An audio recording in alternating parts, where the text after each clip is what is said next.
के बारे में, नंबर 2 इश्क हकीकी के बारे में। यानी इश्क हकीकी वो इश्क है जो अपने अल्लाह से किया जाए, जो अपने खालिक से किया जाए, जो अपने राज़िक से किया जाए। इसमें दुनिया व आखिरत की कामयाबी है। और दूसरा इश्क मिजाजी, यानी जो दुनिया से की जाए, किसी इंसान से किया जाए या माल दौलत से किया जाए या पैसे या अपने औलाद से किया जाए, इसे कहते हैं इश्क मिजाजी। और इश्क मिजाजी में दुनिया में भी नाकामी है और आखिरत में भी नाकामी है, क्योंकि इश्क मिजाजी में से हासिल होने वाला कुछ नहीं होता, इसमें परेशानी होती है। तो चलिए हम शुरू करते हैं मीर तकी मीर की गज़ल। लेकिन इसकी तशरीह करने से पहले ये बात ज़हनशीन कर लें कि शायर इस गज़ल के अंदर क्या कहना चाहता है, उनके दिल में क्या चल रहा है, उनके दिल की मुराद क्या है, वो हम नहीं जानते। बस हम तो वही जानते हैं जो हम ये पढ़ेंगे और हमें जो समझ आएगा। यानी इन अशार को हम इश्क मिजाजी में भी लिख सकते हैं और इश्क हकीकी में भी लिख सकते हैं। हमारे आगे तेरा जब कसू ने नाम लिया, यानी शायर फरमाते हैं, मीर तकी मीर फरमाते हैं कि जब मेरे आगे, हमारे आगे, तेरा मीन्स महबूब का, यानी महबूब जब तेरा मेरे आगे किसी ने नाम लिया, दिल सितमज़दा मीन्स जिस दिल पर जुल्म ढाया जाए, सितम ढाया जाए, दिल सितमज़दा को हमने थाम लिया। यानी जब तेरा मेरे महबूब का किसी ने मेरे सामने नाम लिया तो मेरा दिल तड़प उठा, बेचैन हो गया, मायूस हो गया, और मैंने अपने दिल पर काबू पाना, मैंने मुश्किल से मैंने अपने दिल पे काबू पाया। ठीक, ये इसकी तशरीह आ गई। खराब रहते थे मस्जिद के आगे मीखाने, निगाहे मस्त ने साकी की इंतकाम लिया। खराब रहते थे मस्जिद के आगे मीखाने, निगाहे मस्त ने साकी की इंतकाम लिया। इसमें कुछ अल्फाज थोड़े से मुश्किल हैं।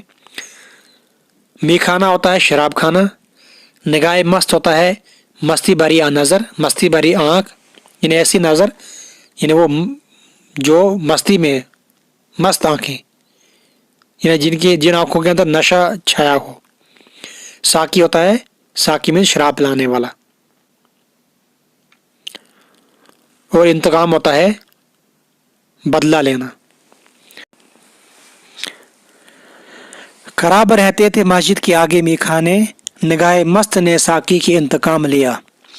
शायर फरमा रहे हैं, मीर तकी मीर कह रहे हैं कि मस्जिद के सामने जो मीखाना या शराब खाना जो था वो काफ़ी अरसे से बंद था, वो ख़राब पड़ा था, वीरान था, वहाँ कोई नहीं जाता था क्योंकि वो मस्जिद के सामने था।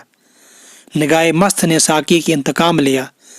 लेकिन जो मेरे महबूब की मस्ती भरी आँखें थी, जो नशीली आँखें थी, जिसकी आँखों में मखमूर था, यानी उसकी आँखों में खुमार भरी आँखें जो थी, तो उन खुमार भरी आँखों ने जब लोगों की तरफ देखा, तो जो लोग मस्जिद की तरफ नमाज पढ़ने के लिए आ रहे थे, तो वो उसकी आँख, उन नशीली आँखों का जो है वो आशिक हो गए और वो बेखुद होकर सारे के सारे वो शराब खाने में चला गए। इस तरह से वो शराब खाना जो है मीखाना आबाद हो गया। ठीक है, एक बार और सुन लीजिए। खराब रहते थे मस्जिद के आगे मीखाने, निगाहे मस्त ने साकी की इंतकाम लिया। यानी जो मस्जिद के सामने जो शराब खाना था वो बंद पड़ा था, वो खराब था, वो वीरान था। निगाहे मस्त ने साकी की इंतकाम लिया। साकी से मुराद यहाँ महबूब है, यानी मेरा महबूब जो जिसने अपनी मस्ती भरी आँखों से, खुमार भरी आँखों से लोगों की तरफ देखा और उनको अपना आशिक बना दिया, और वो बेखुद होकर इंतकाम लिया, मीन्स वो बेखुद होकर मस्जिद को छोड़कर मीखाने में चला गया। वो कज रविश न मिला रास्ते में मुझसे कभी, न सीधी तरह से उसने मेरा सलाम लिया। कज रविश होता है टेढ़ी चाल चलने वाला, कज मीन्स टेढ़ा, टेढ़ी चाल चलने वाला, रास्ती मीन्स सीधे तरीके से, अखलाक से।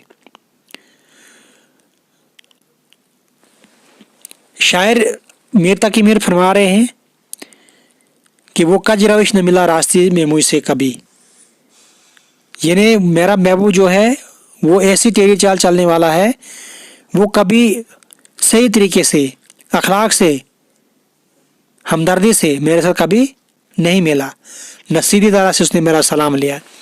यानी जब भी मैंने उसको सलाम किया तो उसने सलाम का जवाब भी कभी सही ढंग से नहीं दिया, नहीं कभी वो मुझसे अच्छी तरह से मिलता है, यानी वो हमेशा टेढ़ी ही चाल चलने वाला है।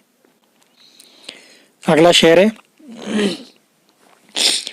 मेरे सलीके से मेरी निभी मोहब्बत में तमाम उम्र में नाकामियों से काम लिया। सलीका होता है तौर तरीका, निभी मीन्स कामयाबी, कामयाबी। मेरे सलीके से मेरी निभी मोहब्बत में, शायर कहते हैं कि पूरी उम्र जो है मेरी गुजरी किसमें, नाकामियां और महरूमियां देख देख कर, यानी मेरी पूरी उम्र जो है वो नाकामी में ही गुजर गई। मैं कभी मुझे कामयाब, पूरी उम्र जो है मेरी नाकामी में गुजरी, लेकिन फिर भी मैंने अपने तौर तरीके से मोहब्बत निभाई है। मैं अपने रास्ते से कभी डगमगाया नहीं हूँ।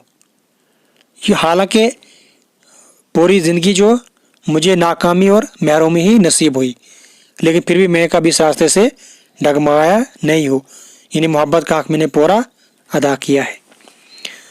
अगला शेर है, अगरचे गोशा गुजी हूँ मैं शायरों में मीर, पे मेरे शेर ने रोए ज़मीं थाम लिया। गोशा नजी होता है, गोशा मीन्स कोना, गोशा गुजी मीन्स कोने में बैठना, कोने में पड़ा रहना। रोए ज़मीन मीन्स पूरी दुनिया। अगरचे गोशा गुजी हूँ मैं शायरों में मीर। अब ये जो आखिरी बंद मक्ता जो है, इसमें आखिरी शेर मक्ता में शायर क्या फरमा रहे हैं, यानी वो अपनी अना से काम ले रहे हैं या ताली से काम ले रहे हैं, मीन्स तकब्बुर से कह रहे हैं, गुरूर से कह रहे हैं, क्या कह रहे हैं, या अपनी बड़ाई बयान कर रहे हैं। अगरचे गोशा गुजी हूँ मैं शायरों में मीर, कहते हैं कि अगरचे मैं एक कोने में बैठा हूँ, एक गोशे मैंने सोनत अख्तियार की है, हालांकि बाकी शायर जो है महफिल में जाते हैं, लोगों को अपना कलाम सुनाते हैं और अपना कलाम लोगों में अपने आप को मशहूर कराते हैं, लेकिन हालांकि मैं कभी न महफिल में जाता हूँ और न ही मैं लोगों को अपना कलाम पढ़ के सुनाता हूँ,